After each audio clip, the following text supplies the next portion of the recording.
It took almost 6 years for the Integrity Commission to complete the Andrew Wheatley's investigations into illicit enrichment. 6 years. And here is what's the strange thing about it.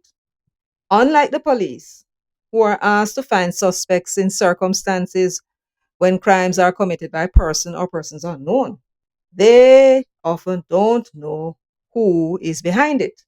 Of necessity, therefore, they must rely on eyewitnesses, tips, forensic evidence, circumstantial evidence, confessions, and so on. And more often than not, they fail to arrest anybody because they just don't know who is behind it. The Integrity Commission is in a totally different place than the police when it comes to investigations. They already have the evidence. Mhm.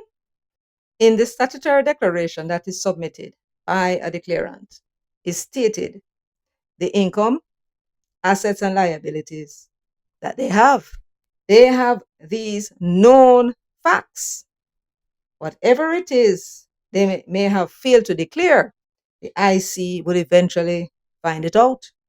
In the case of Andrew Wheatley, they found it out because he had submitted a statutory declaration declaring an asset that he had not declared before. And when the Director of Information and Complaints checked the asset, which was real estate, only to find that he had owned the property or was part owner of the property for quite some time. But they found him out, right? They may also find out information, getting tips from members of the public who may know something. At the end of the day, the Integrity Commission have the facts available to them. The Integrity Commission not only have the facts already available to them, quite unlike the police who must dig to find the suspect, they have powers under the Integrity Commission Act that the police does not have to help them in freedom investigations of crime and violence in the society. The Integrity Commission have the power to throw their nets very wide indeed, to catch the fish that happens to be in their sights. Yes, they are allowed under the law to go on fishing expeditions, something the police cannot do. They can write to the banks or any other institution, financial institution, government entity, any person in this country. And they can request information whether they know that the person or the entity has that information or not. And guess what? Neither the institutions, the bank, the government entities, or person can refuse to either answer the questions or not give them the information or the documents that they require. And that, my friends, is how powerful the Director of Investigation is. That is my understanding of how far they can throw their nets to see how much of the fishes of fear they can catch. Mhm. The police, on the other hand, poor souls, they don't have them kind of power. If they want to find out something in a bank account that they think is relevant to them case, the law requires that they must go before a judge, either of the Supreme Court, in chambers, or a parish court, present arguments to them as to the reason why they should receive a court order to get that information. If the arguments are sound and they can make the point that it is relevant and critical to their cases or the case that they have on the investigation, then the court will grant the court order. These are confidential bank records, and the police or any authorized investigators need a formal court order from the judge in order to access information at the bank. All investigators and the police, with the exception of the Integrity Commission. You heard what I just said. And let me make it quite clear. This does not apply to you as persons in the private sector. It applies only to those persons under the Integrity Commission Act who are required to submit statutory declarations. So me no want you go get frightened now. So the director of investigations at the Integrity Commission is not required by the law to go before any judge to present any arguments as to why him should get the information. In other words, there is no check or balance here. There is no protection from arbitrary action by a body created by the state to investigate itself and others in the government employment, earning above a certain amount of money. It was 3 million one time, I believe, 3.5 million. Now I do believe it's gone to 12. The who should have this access to such extraordinary powers, only qualification required is that they should be a person of integrity. But here's the thing, there is no extensive definition in the Integrity Commission Act as to what that word integrity means. So it is left up to those persons selected by the Services Commission on reputation only to sit as commissioners, and it is they who must determine what integrity means, and by extension, who should occupy that position with that very awesome power.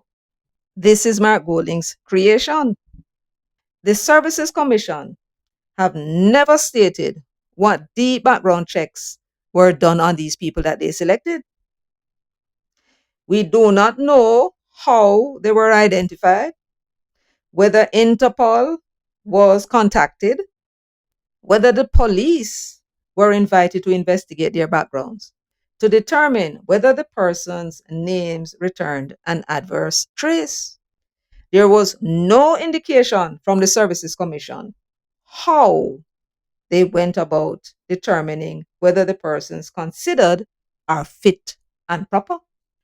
All shrouded in secrecy, these recommendations that were made to the Governor General for appointment. The most powerful entity in this country, and the members are selected on reputation, reputations that were never subjected to deep background checks, whispers from fellow colleagues or employees under their control, housekeepers past and present, gardeners, family members, friends, enemies, nobody. No prior checks into their own net worth, their assets. Did they write to the titles office to determine whether they own lands and how the lands that they own was transferred to them? Was it transferred by purchasing? Transmission, meaning that somebody died and the land then passed to them? Was it by way of gift that they own this real estate property? Or by way of adverse possession? And what we mean by adverse possessions? That the land, they said, was abandoned. It was in their possession for 12 years and they were undisturbed during all of that time and then paid the taxes. They then apply for adverse possession, and when granted, they have a title now in their own name for the property that they did not buy, was not transmitted to them, nor gifted to them. These are very, very important pieces of information because you will have a case where you can go and check to see if in fact they were in possession of the real estate. Did they write to the tax administration Jamaica for a list of motor vehicles purchased and sold by the candidates? How about the company's office to see whether they are involved in any companies, whether as shareholder or directors? Did they check? What about any government entities they served on? Did they check the whispers that inevitably take place in the workplace? Did they jump on the grapevines to see if any words passing up and down that grapevine disqualifies or qualifies the candidate? Were there any requirements that the candidates should submit medical records? How did they determine that they were of sound mind if they did not? Are they doctors on the Services Commission? Are you doctors? What about doing credit checks? Was any credit check done? Did you write to the trustee in bankruptcy and ask whether or not the candidates, any of them were undischarged bankrupt, which would then disqualify them?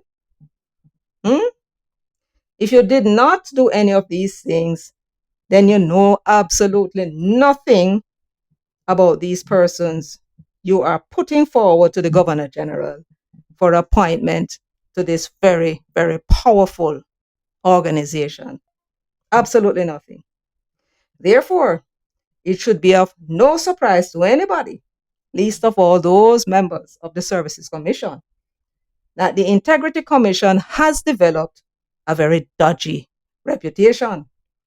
Did you folks at the Services Commission, did you even ask the most obvious question to be asked about them politics? Did you ask? Didn't want to know? Who was the government at the time and how they felt about the government who allowed the appointment? Yes, allowed the appointment. You asked that?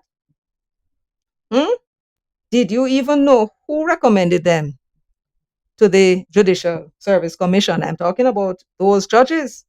Who recommended them to be appointed a judge on the Supreme Court and Court of Appeal? Did you check that? Were they in contact with or affiliated with any politician? Did you ask them that? No? Why not? So, you see, folks, the members of the public have no reason to believe that all these name brand people selected for the appointment as commissioners are not just that. Name brand people who carry on them sleeves a presumption of integrity. So we are left with judging for ourselves the integrity of these people by their actions or their lack thereof. And there are those among us who are not convinced, not at all, that these are the correct people who should be sitting on a commission leading the charge to eliminate corruption in public life in this country. It is into these hands that the law of Jamaica, the Integrity Commission Act, gives such an awesome power. Acting under Section 48(1)(a) of the Integrity Commission Act, they can get access to any confidential information about the persons who are required to submit statutory declarations under the Integrity Commission Act. There is no check on that power. All laws passed in Parliament to protect their privacy, even the deliberations of Cabinet protected by the Secrecy Act, are trumped by the Integrity Commission Act. You're talking about massive, massive power handed to people we know not a damn thing about, whose background, associations, politics, disposition, financial status, assets and liabilities we know absolutely nothing about. And as far as we know, were never inquired into. We know absolutely even less about Kevin Stevenson. And I suspect neither does the Integrity Commission. Power, they say, tends to corrupt. And absolute power corrupts absolutely. But we are expected to accept that these people we know nothing about, who wear them integrity on them sleeve, are the exception to the rule. Is that so? In the investigation report, Table 1 outlines the 14 questions requesting information from Dr. Wheatley, which was made in a letter dated December 15, 2020. That letter was written and sent to Dr. Wheatley by the Director of Information and Complaints. But what is important about Table 1 is that it tells us what assets Dr. Wheatley had declared. The particulars of the assets that the Director of Information and Complaints was asking Dr. Wheatley about is of most interest to us. Why? Because it proves that prior to the matter being referred to the Director of Investigation, that the Integrity Commission already had the details about the 5 motor vehicles owned by Dr. Wheatley. They also had the information on all of his real estate properties that was declared by Dr. Wheatley. They had the information about his bank accounts, his proven wealth investment, as well as the companies that Dr. Wheatley was associated with, and they know, of course, about the loans and credit cards. So when the Director of Investigation dispatched Section 481A notices to the company's office, land agency, tax office, as well as the Parliament in 2021, the Integrity Commission had confirmed almost all of Andrew Wheatley's assets. And this is very significant because what it proves is that in 2021, the very same year that they had received the referral from the Director of Information and Complaints, they had most of the information that they needed for the investigation. They were able to confirm that he owns all these assets that he had declared in his statutory declarations. What they did not have in 2021 was the confirmation of Dr. Wheatley's income, banking information, and investments. And that was because the Director of Investigation did not dispatch notices to the banks and financial institutions until 2023. Yes. When I said that the Integrity Commission's investigation was disorganized and sloppy, you're going to see what I'm talking about now. Would you believe that the first time that the Director of Investigation sent out a notice to a financial institution was to the Bank of Nova Scotia on January 30, 2023? 1 year, 6 months, and 25 days after the investigation commenced on July 5 of 2021. You heard me. 1 year, 6 months, and 25 days after they started the investigation. At that the time, they never write to the Bank of Nova Scotia to ask the bank to send information to them about Wheatley's bank accounts dating from 2013 to 2022. They are supposed to be conducting an investigation into Dr. Wheatley's assets, liabilities, and income. They had information on the assets that they confirmed, but they did not seek to have in their possession confirmation of the income until January 30 of 2023. That's when they start to look at the income. And what is more, they had sought a meeting with Dr. Wheatley before they even had confirmation of his income. Can you imagine? The Director of Investigation and his team arranged for a meeting with Dr. Wheatley for the first time on a Section 481A notice. And that meeting was supposed to have taken place at the Integrity Commission's office. It was rescheduled to June 30, 2022, when the meeting was finally held. And would you believe, the Integrity Commission's Director of Investigation walked into that meeting without any confirmed information on Dr. Wheatley's income. This is a choice that they made. They made the decision to go into that meeting only with the confirmed assets and nothing else. Now, they may argue that under Section 14.5 of the Corruption Prevention Act, that is all that they need to do, prove that Dr. Wheatley owns assets, and then the rest is not up to him to say where the money come from to buy them. So the ball is in the court of the declarant and not the IC. And so I put it to you, my friends, that it is this interpretation of Section 14.5 of the Corruption Prevention Act by the Integrity Commission that is causing this everlasting delay in them completing an investigation. Because if they are going to take the investigation in bits and pieces, then of course they are going to have undue delay.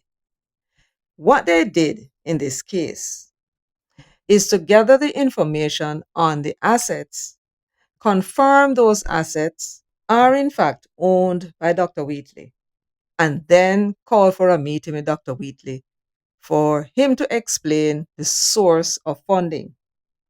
It was after this meeting, whatever the result was, they went back to the office, and it was at that time that they began the investigation into his income. And the first place they started is with the bank accounts that he had with the Bank of Nova Scotia. January 30, 2023 was when they wrote to the bank and asked for that information. To them, it makes sense. And to them, they think they're acting within the confines of the law. But Section 14.5 of the Corruption Prevention Act could not possibly have been intended to dictate to the investigator how he should carry out his investigation in this piecemeal manner. It would have made perfect sense for all of the notices to have been sent out for his assets, his liabilities, as well as his income, based upon what is in the statutory declaration. That is what they're working with first, and they are trying to discover if what is reported is correct. So send out all the notices to everybody at the same time, getting all the information within months. They would have had the information about everything that he declared for those 10 years within 3 months from the date they started the investigation on July 5, 2021. They can then sift through them, look at what is declared, what is accurate, what is not, and then do them calculation. A recalculation of his income, assets, and liabilities to account for any new information that they gathered, and then look at the final result to see whether or not his assets and personal expenses still exceed his lawful income based upon what he had declared in his statutory declarations. They would have then had all the questions that they needed to ask Dr. Wheatley. And all they needed from him to complete the investigation was the source of income of every piece of asset he had purchased and the supporting documents to back up his claims. It meant that what was required at that point is for them to write to Dr. Wheatley and advise him of the investigation.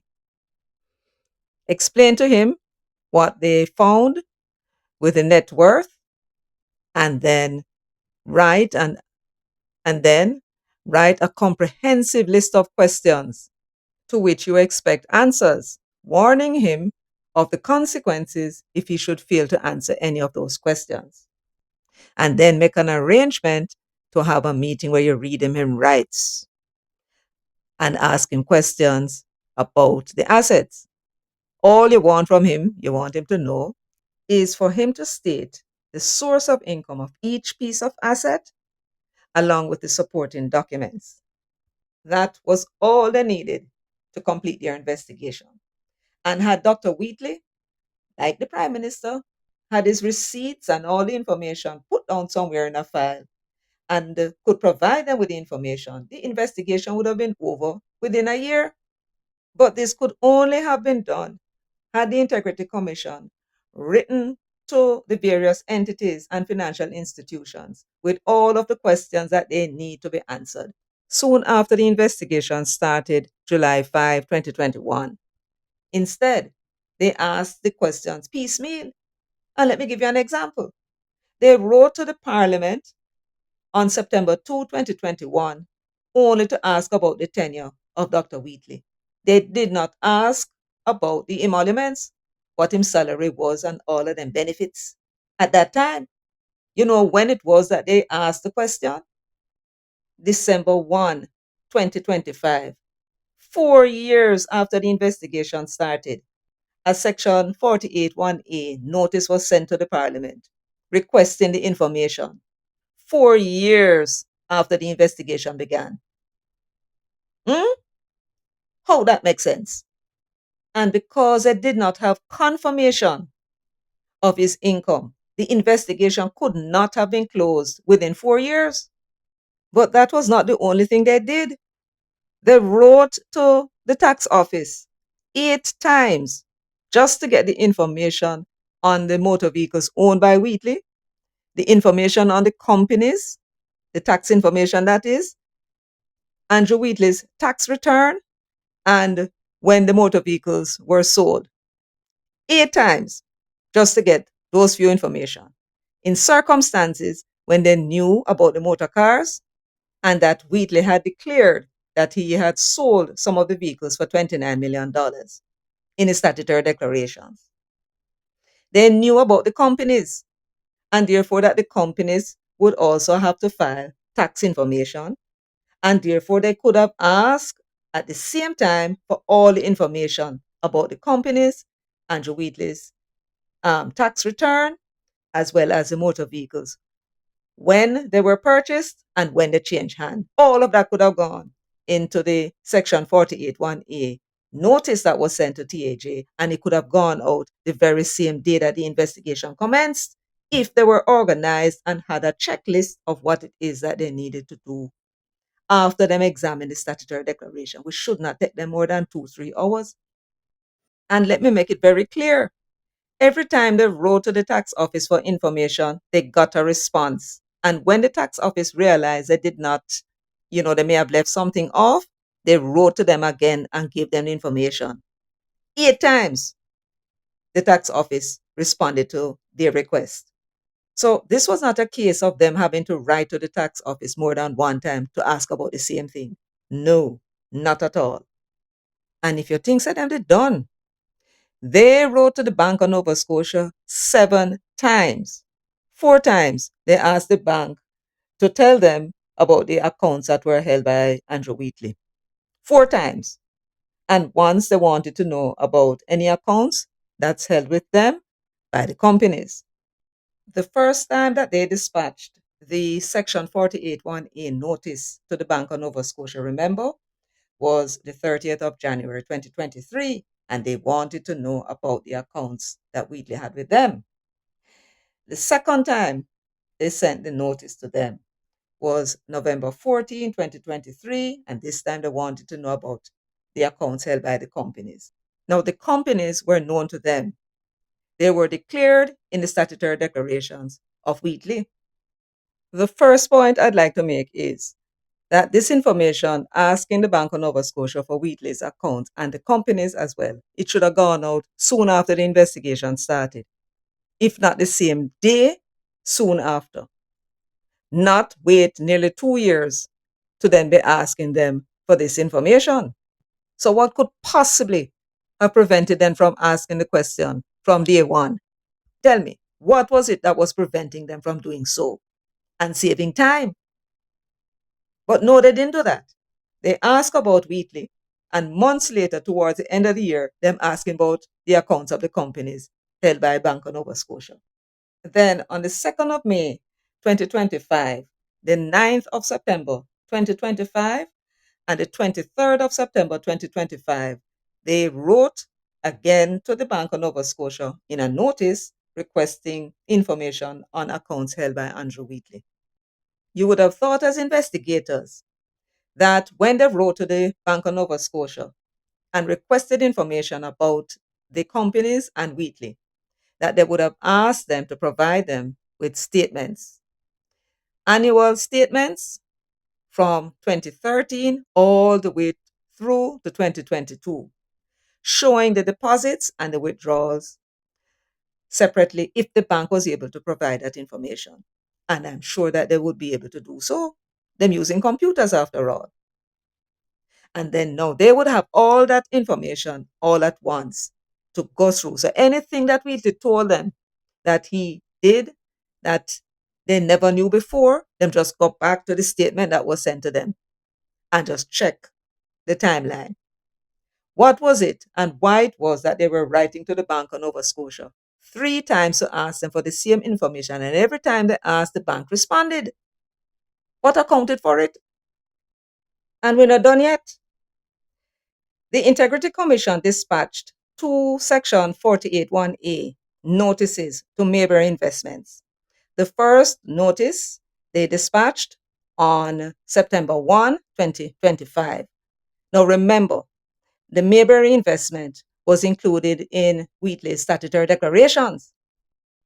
It was included. It's not something they found out. It was included. And it wasn't until the 1st of September 2025, 4 years and 2 months after the investigation commenced in July of 2021, that the Integrity Commission's investigators decide to contact Mayberry to find out about the investment that Wheatley had with them. Mayberry responded to them 4 months later, on the 20th of January 2026. They dispatched the second Section 48 1A notice to Mayberry. I asked them this time to give them any information of dividend that Wheatley had earned on the investments. Now, let me ask you a question. Let me ask you a question. This is information that was in the statutory declaration. Why did they not, on the first day of the investigation, let us say, all right, let us give them a day or two to go through the statutory declaration and make the notes of what they need? Why could they not, on the second day, the third day, written to Mayberry and ask them for the information on the investments as well as any dividend paid? You need to be a rocket scientist to know say, that is obviously what you should have done. Instead, they wrote and asked for the investment, and then they wrote another time and asked for the dividend. Sloppy investigation.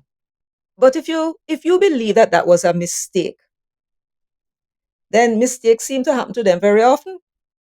Because when they wrote to Proven Wealth requesting information on the investment that Wheatley had with them on the 27th of November 2025, they wrote back to them again another notice requesting information on the dividend that Wheatley earned on the 23rd of January 2026, not even the same day that they sent the notice to Mayberry, 3 days after. This is sloppy investigation. Sloppy investigation. So when the FID said that they were stunned, because this, I believe, was the first referral that they were making to the FID. So it's the first time the FID get a chance to see them. And they were stunned at the amateur way in which they were handling Andrew Holness's investigation. And they produced this timeline, and we are very happy for it and hope they continue to produce the timeline. But we're very happy that they put it out. It's transparent. It made the investigation look transparent from this perspective in any event. But it shows how disorganized the investigation was. A simple investigation. Remember, what the law does, The law says that all he has to do is to find the assets. And it's the declarant after that who must come and tell the investigator where the money come from to buy the asset. And if it is a deposit in them account, they have to give an account as to where this money come from. What is the source of the money that was deposited in your account? And if it was a person who deposited, what is the connection between you and this person? If it is a company, why is the company putting this money in your account? What service did you provide? What did you sell to them? These are the questions that you have to answer. And if they're unable to do so to the satisfaction of the investigator, then that is cause to have them referred to the Director of Corruption Prosecution on suspicion of illicit enrichment. And the law made it easy for them by shifting the burden of proof to the declarant. Quite unlike the police. If the police is going to bring in a suspect and charge them for a crime that they believe they commit and they think they have the evidence to prove, when it goes to court, it is the DPP that has the burden to prove that the person was guilty. What the hell is going on at the Integrity Commission? Why is it that their investigations are so disorganized and so sloppy? Furthermore, the way in which they were carrying out the investigation, and also investigation carried out, an investigator makes sure that them have all the facts lined up and everything they need to know before them approach the person that them go in question. And if in the questioning they reveal something new that the investigators did not know, then they go and check that out. This is how you efficiently utilize the time of an investigator, especially in circumstances when you don't have a lot of investigators going around. And we know that they don't have a lot of investigators that are available. Because when you look at this case, it took them 98 days from the day when the matter was referred to the DI for them to commence the investigation. So it is important for them to utilize the time efficiently and wisely. and ensure that your investigations is completed in a timely manner. You can't do it the way in which they did it, which is to get the assets first, analyze the assets, go ask him questions, and then come back now to go do another round of investigation into the income and investments. And then when that's complete, you go back to him now, go ask him another set of questions. And then after you ask them set of questions, you'll find out you never ask the various institutions questions that you ought to ask them. So you go ask them and then go back to him and ask him some more questions. I mean, how that makes sense? But that was how they carried out this investigation. And in the process, took almost 6 years to complete an investigation that probably shouldn't take more than a year or two. If the Integrity Commission is allowed to continue in this vein, it is not going to achieve what it is set out to achieve, and it will ever be challenged in the court. I am calling upon the members and the chairman of the Parliamentary Oversight Committee for the Integrity Commission to convene a hearing and bring in the chairman as well as all the other commissioners and the investigator and the top persons in his department to come to Parliament and answer questions about this timeline that they put out, and not just this one. They put out one for the Prime Minister as well, and it never looked good either. But this one is most stark. Let them come to the Parliament and explain why it is that they are carrying out them affairs in this fashion. And if you don't want to do that, then do beg somebody in the Parliament move a motion to have the Auditor General's Department do performance audit on the Integrity Commission. They cannot refuse and they cannot claim conflict of interest because the Auditor General is a creature of the Constitution of Jamaica, and no ordinary law can trump the Constitution. She will have to go and do her performance audit on the Integrity Commission's investigation division and make recommendation as to how they should go about their business, because clearly, they have no clues. Well, folks, this is where I leave it for today. Let me thank you all for joining me. Please remember to give the video a thumbs up, subscribe, and share. And don't forget to tell me what you think about all of this in the comment section. Until next time, take very good care of yourselves and walk good.